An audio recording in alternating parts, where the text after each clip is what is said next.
I'd like to ask you, Brent Kesler, what is the biggest risk?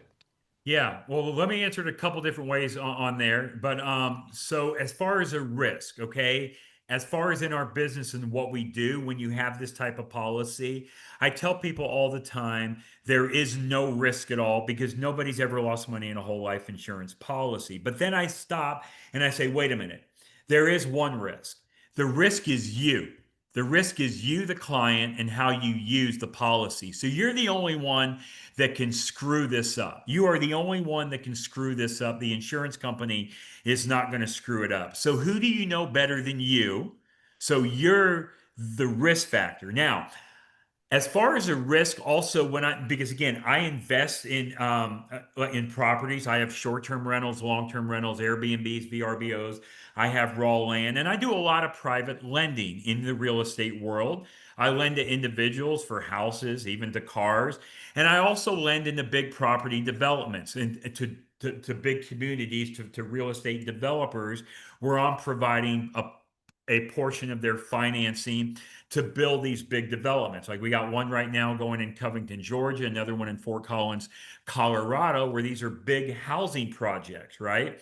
Well, look, I've been doing this quite a long time, and I've learned a lot as I've gone through this. And the one thing I've done to really lower the risk, because anytime you invest money,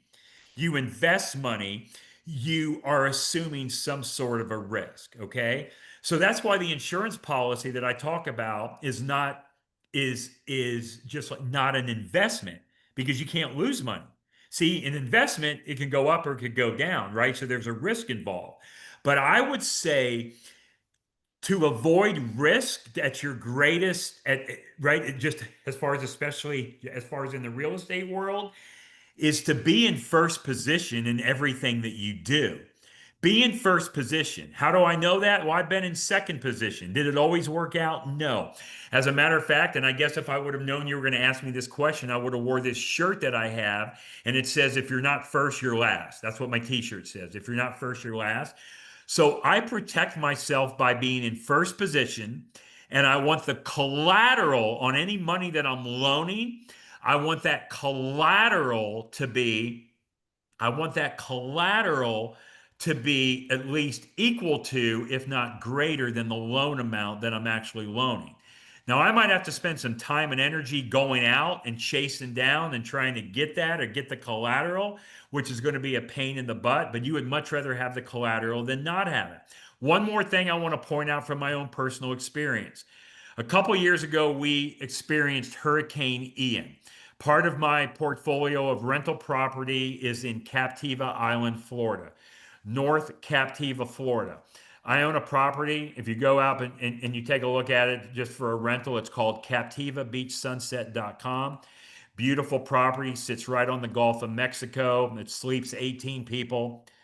It's all short-term rental. It gets about 350,000 a year in annual rental. Um, I paid back in 21, I paid 1,760,000 for the property. I'm about to sell it. I'm about to sell it for a very discounted rate because I'm selling it to my son, who is a property manager, and he's buying it for $2.4 million in January. He's getting a great discounted rate. Even though I paid 1.7 selling it for 2.4, I did okay, got all the rental income. On top of that, when Hurricane Ian came through, I had insurance on the property. It didn't flood, but it had wind damage. And let me just tell you, if you live in Florida, you guys know you probably don't even want to buy flood insurance because it's so expensive, and if it does, and it's a lot of limitations of what it covers. But I had wind insurance on that property. It took me a while, but I almost got $1 million on my insurance claim from the damage on that property. Now, a lot of people think, wow, $1 million, you got $1 million from the property. Well, that property was shut down for about 2 years, which means it couldn't be rented. I had to do all the renovations, had to pay for that all out of pocket because it took a while for the insurance company to pay on that property. So did I really make money? No, I didn't make money. I did okay, but I didn't make money because I lost all that rental income. But But I do think my lucky stars that I had insurance on that property, because if not, I would have taken all of that hit.